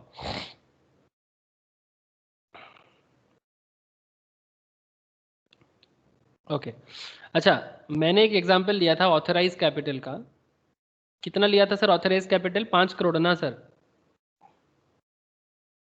Yes sir. अगर एक शेयर का वैल्यू, पर शेयर वैल्यू अगर 10 रुपीज़ है, ये स्टैंडर्डाइज सिस्टम है सर, सब्जेक्टिवली डिटरमाइंड। पर शेयर वैल्यू 10 भी हो सकता है, 5 भी हो सकता है, 1 भी हो सकता है, कुछ भी, ठीक है। नॉर्मली 10, 5, 1 ऐसा ज़्यादा दिखता है, लेकिन सबसे पॉपुलर 10 है तो आई विल यूज 10। तो एक शेयर का वैल्यू 10 है तो 5 करोड़ डिवाइडेड बाई 10 तो कितना शेयर हो गया? आपने ही बोला था 50 lakh share. This 50 lakh is the authorized shares of the company. Okay, authorized. अब कंपनी सोच रहा है कि मेरे पास तो 50 लाख का ऑथोरिटी है, मैं मार्केट से उठा सकता हूं। तो अब कंपनी आपको बोलता है कि कंपनी एक्चुअली शेयर होल्डर को बताते हैं कि क्या 50 लाख अभी पूरा का पूरा इशू कर दूं? तो शेयर होल्डर बोलते हैं कि नहीं, अभी 50% करो, बाद में 50% करना। तो ये जो 50 लाख का 50% कितना होता है सर? 25 लाख। किसका म्यूट नहीं है रे? किसी का म्यूट नहीं है, बैकग्राउंड नॉइज आ रहा है। ओके अच्छा, आप लोग देख रहे हो कि नहीं देख रहे? 50 लाख का 50% 25 लाख और 50 लाख का 50% 25 लाख। तो company now decide to go with this 25 lakh. 50% ये इशू करना चाहता है। इशूड मतलब कंपनी चाहते हैं कि इसको पब्लिकली, अगर प्राइवेट कंपनी हो तो अपने मेंबर के बीच में और पब्लिक कंपनी हो तो पब्लिक के बीच में इशूड करेगा। इशूड में से अगर 25 लाख का 25 लाख की सब्सक्राइब हो जाए तो इशूड एंड सब्सक्राइब सेम हो सकता है, ठीक है। तो 50 लाख ऑथराइज था, उसमें से 50% इशू किया और सब्सक्राइब जितना होगा इशूड में से, अगर टोटल पूरा का पूरा सब्सक्राइब हो गया तो कंप्लीट इशूड और सब्सक्राइब सेम हो जाएगा। फिर पेड अप करेगा, मतलब actually issued paid up subscribe, actually ये लगातार चलता रहता है। ये देखो 250 of the company defines the issued capital, which means such capital as the company issues from time to time for subscriptions. It is that part of authorized capital which is offered by the company for subscription and includes the share allotted for consideration other than cash. Schedule 3 of the Companies Act 2013 makes it obligatory for a company to disclose its issued capital in the balance sheet. Balance sheet में इसको show करना mandatory है। Subscribe capital में क्या हो जाएगा sir? Issued में से जितना पार्ट लेगा। 286 of the Companies Act 2013 defines subscribed capital as such part of the capital which is for the time being subscribed by the member of the company. It is nominal amount of shares taken by the public where any notice, advertisement or other official communication or any business letter, bill headed letter paper of a company states the authorized capital. The subscribed and paid up capital must also be stated in equally conspicuous character. A default in this regard will be the company and every officer who is in default liable to pay penalty extending rupees 10,000 to 5,000 respectively. कुछ समझ में नहीं आया ना sir? ध्यान से सुनो, ये जो सब्सक्राइब कैपिटल है इसके बारे में क्या कहता है? It is the nominal amount of shares taken by the public for any notice, advertisement or other official communication or any business letter, billhead or letter paper of company states the authorized capital. The subscribe and paid up capital must also be stated in equally conspicuous character. Default in this regard, मतलब अगर आप proper way में अपना ये जो system इसको नहीं maintain करते हो तो फिर जो भी ऑफिसर डिफॉल्ट करेगा 10,000 या 5,000, officer is in default liable to pay penalty extending 10,000 and 5,000 respectively. Section 60 बताते हैं आपको प्रॉपर वे में हर एक चीज को दिखाना पड़ेगा कि कितना मेरा ऑथराइज है, कितना मेरा इशूड है, कितना मेरा सब्सक्राइब हुआ है, कितना मेरा कॉल्ड अप हुआ है, कितना मेरा पेड अप हुआ है. कॉल्ड अप और पेड अप का कॉन्सेप्ट क्या है sir? Section 2 subsection 15, called up means such part of the capital which has been called for payment. मतलब वो आप लोग बचपन में सम्स बनाते थे, याद है? बचपन वाला सम्स अगर आपको याद होगा, एक्चुअली आजकल क्या होता है ना, ये स्टॉक मार्केट वाला जो खेल है, ध्यान से सुनिएगा बात को, स्टॉक मार्केट वाला खेल में ना ये इशूड और सब्सक्राइब में ही काम खत्म हो जाता है. मतलब वही पेड अप भी हो गया, इशूड सब्सक्राइब पेड अप, पैसा भी मिल गया, पेड अप भी हो गया. पहले पैसा देना पड़ता है, फिर सब्सक्राइब भी हो जाएगा. ठीक है, अब पैसा देने से सब्सक्रिप्शन ना भी मिल सकता है. बहुत केस में ऐसा होता है कि हम आईपीओ के लिए अप्लाई करें और मुझे नहीं मिला, ऐसा भी हो सकता है. कॉल्ड अप क्या होता है? पहले होता था, आजकल ऐसा कॉन्सेप्ट सिर्फ प्राइवेट कंपनी में चल सकता है बट पब्लिक के केस में ऐसा और नहीं होता. कॉल्ड अप में क्या होता है कि होता है ना सर, एक शेयर का वैल्यू 10 टका फेस वैल्यू, पहले एप्लीकेशंस पे 2 रुपया मांगा, फिर अलॉटमेंट में 2 रुपया मांगा, फिर फर्स्ट कॉल में 2 रुपया मांगा, फिर सेकेंड कॉल में 2 रुपया और फिर फाइनल कॉल में 2 रुपया. ऐसा होता है ना सर? तो सपोज एप्लीकेशन दे दिए, अलॉटमेंट दे दिए, कॉल मनी बाकी है, तो फिर क्या बोलेंगे? Called up. हाँ सर, जितना पेमेंट किया कॉल्ड अप, जितना बाकी है अभी करना है. समझ में कुछ आ रहा है कि नहीं आ रहा है? सब कॉल्ड अप में तो पेमेंट करा ना, माने कॉल्ड फॉर पेमेंट ना. हाँ, मतलब पेमेंट करना नहीं, मतलब पेमेंट करने के लिए बोल रहा है. हाँ हाँ ওটাই, मतलब that means paid this up part. হচ্ছে যত পে করেছে তাই. हाँ, मतलब अगर एप्लीकेशन अलॉटमेंट पे कर दिया तो ये आपका पेड अप है, और अगर first call, second call, final call बाकी है तो कॉल्ड अप है. मतलब कॉल कर रहे कि पे करो आके. मतलब मेरा कहने का मतलब ये था, कहने का मतलब सिंपल ये था कि जितना पेमेंट बाकी है कंपनी का, अगर आपका कोई पेमेंट कंपनी के शेयर्स के लिए बाकी है, दैट इज कॉल्ड अप. अगर आपने कंपनी का 4 रुपीज़ दे दिया, 6 रुपीज़ बाकी है शेयर वाइज, तो 4 पेड अप है, 6 कॉल्ड अप है. यही ना? बोलो, यही करते थे ना बचपन में? Yes sir. Yes sir. पर मॉडर्न डे में क्या होता है ना, ये कॉल्ड अप पेड अप का केस ना, कॉल्ड अप का केस होता ही नहीं है, स्पेशली इन शेयर मार्केट. जैसे हिरन बाई इंडस्ट्रीज, पेमेंट करना है पूरा कर दो भाई, वो बाद में कुछ खेल नहीं रहेगा. ठीक है, प्राइवेट कंपनीज के केस में हो सकता है, जो 200 मेंबर्स के अंदर होता है वहां पर होता है, बट स्टॉक मार्केट में जो कंपनी लिस्टेड होता है उसका सारा का सारा खेल एक ही बार में लिपट जाता है. ये एप्लीकेशंस होता है, उसी में सारा पैसा ले लेता है, अलॉटमेंट कॉल सब ले लेता है. बाइफर्केशन दिखेगा ही नहीं आपको. बोलो सर, क्लियर है? सब्सक्रिप्शन, ये सॉरी शेयर कैपिटल क्लियर है? Yes sir. ये देखो ना, ये देखो, ये हिरन बगा 627 करके अगर आप मिनिमम 23 क्वांटिटी लेना पड़ेगा. रेल टेल का 155 मिनिमम क्वांटिटी, 93 94 का शेयर प्राइस का रेंज है, कोई भी एक दाम में ले लो, कट ऑफ 94 है.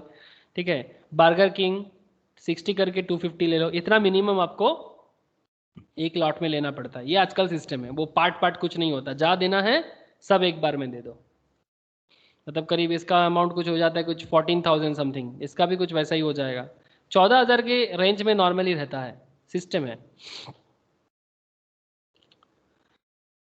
ओके, शेयर कैपिटल अगर क्लियर हो गया तो नेक्स्ट बात होना चाहिए सर शेयर्स पे. ठीक है, अब कंपनी में शेयर्स के बारे में मैं आपको एक केस भी है, गला में आज थोड़ा सा दिक्कत हो रहा है. अच्छा ठीक है, मैं फिर भी कोशिश करता हूँ. Share is an interest in the company, मैं आपको पहले ही बताया. नेचर ऑफ शेयर्स क्या है?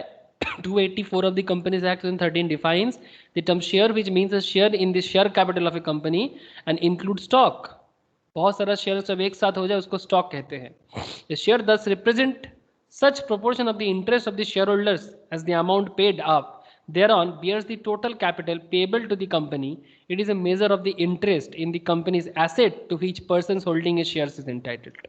Share is an interest in the company. Farwell Justice in Borland Trustees versus Steel Brothers Company Limited observed that the share is not a sum of money, but is an interest measured by a sum of money and made up various rights contained in the contract, including the right to sum of money of a more or less amount. ज़्यादा भी हो सकता है, कम भी हो सकता है. हाँ सर. अरे सर मैं आप लोगों को कुछ देर पहले ज़्यादा के बारे में बोल रहा था.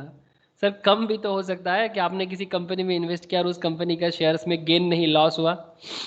रिसेंटली ऐसा कंपनी हाँ है सर, काफ़ी कंपनी है loss making company. Yes Bank. हाँ Yes Bank, very good sir. Yes Bank, ठीक है. आपने यस बैंक में इन्वेस्ट किया. अगर 6 महीने पहले तो मोटा मोटी कम ही था. अगर 1 साल, हाँ चलो 1 साल पहले अगर किसी ने 60 रुपीज़ में भी इन्वेस्ट किया था, 60 टका 60 रुपीज़ में इन्वेस्ट किया था, तो आज उसका 16 रुपीज़ चल रहा है. तो आपका गेन है. तो आपको कम भी मिल सकता है, आपको ज़्यादा भी मिल सकता है. यस और no sir. Yes sir. I hope कि समझ में आ रहा है. बार बार स्टॉक मार्केट को कनेक्ट करना ज़रूरी हो जा रहा है. तो ये जो केस है कि जिसमें बताया गया कि share is an interest in the company, ये जो मैंने आपको पहले ही बता दिया, इसका एक केस हुआ था Borland trustees versus Steel Brothers. Famous case है 1901, 1901 का केस है. यूके कंपनी लॉ का केस है. यूके यूनाइटेड किंगडम का कंपनी लॉ का केस है Borland trustees versus Steel Brothers concerning the enforceability of the companies considerations and the nature of company shares. ये share क्या है, उसका नेचर क्या है, उसके बारे में जजमेंट आया था. It is also one of rare exceptions to the rule that transfer of asset which only takes effect once persons bankruptcy is normally void. ये सब के बारे में बताया गया था. अगर आप लोगों को ज़्यादा जानना है जरूर जाओ जजमेंट को पढ़ो. ठीक है, आप लोगों को समझ में आ गया कि हमारे लिए क्या इंपॉर्टेंट है. ठीक है, तो आई होप आपको समझ में आ रहा है. ठीक है, आप ज़्यादा डिटेल्स जानना चाहते हो इंग्लैंड कोर्ट में फेडरल जज सिटिंग में क्या हुआ था, आपको और समझ में आ जाएगा. बेसिकली वहाँ पर हमको यही पता चला कि ये बताया गया था कि शेयर्स क्या है. Shares is an interest in the company. समझ में आया सर?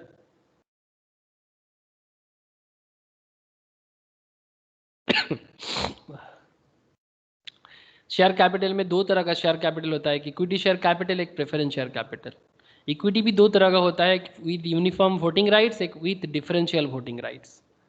ठीक है सर, मैं नेक्स्ट क्लास में इसके बारे में आपको चर्चा करूंगा कि ये equity share capital, preference share capital interesting case है, किस सेक्शंस में कितना बोला गया है, और साथ में मैं आप लोगों के साथ मेमोरेंडम एंड आर्टिकल और उसके साथ doctrine of ultra vires and doctrine of indoor management, doctrine of ultra vires and doctrine of indoor management, ये दोनों इंपॉर्टेंट कॉन्सेप्ट बात करूंगा. नेक्स्ट क्लास में ही हो जाएगा आई थिंक. आज थोड़ा सा गला में प्रॉब्लम हो रहा है, नहीं तो मैं आज ही थोड़ा बहुत ज़्यादा करा देता. कोई बात नहीं सर, समझ में आया कि नहीं बोलो? Yes sir. Yes, sir. Company का पूरा एकदम दिमाग में बैठ रहा है ना कि what is company, how company work, कितना काम है. हाँ, as a chartered, as a C S, as a C A में आप कहाँ क्या क्या नहीं कर सकते इस फील्ड में. बहुत अपॉर्चुनिटी है सर. बस इतना कहूँगा, मन लगा के घर में रिवाइज करो और लिख लिख के पढ़ो, ऐसे समझ के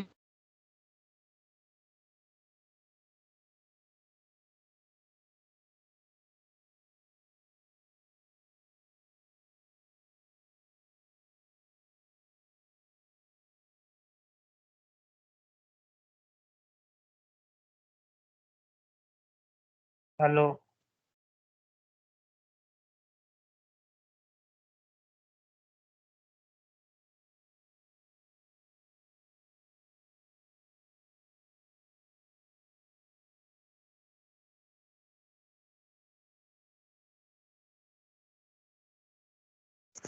सर को नेटवर्क प्रॉब्लम है, फिर ज्वाइन करेगा।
मेरा आवाज आ रहा है? Hello. Yes, sir. Yes sir. ठीक है सर। एक्चुअली बाय थोड़ा नेटवर्क इशू था, इलेक्ट्रिसिटी इशू था, थोड़ा नेटवर्क नहीं इलेक्ट्रिसिटी का प्रॉब्लम था, थोड़ा फ्लक्चुएट कर गया। ठीक है सर। विश्वजीत है क्या? विश्वजीत नहीं है। Yes sir. Vishwajeet next class जो है ना वो थोड़ा आज ऑफ ही रखेंगे, ठीक है? Yes sir. ठीक है।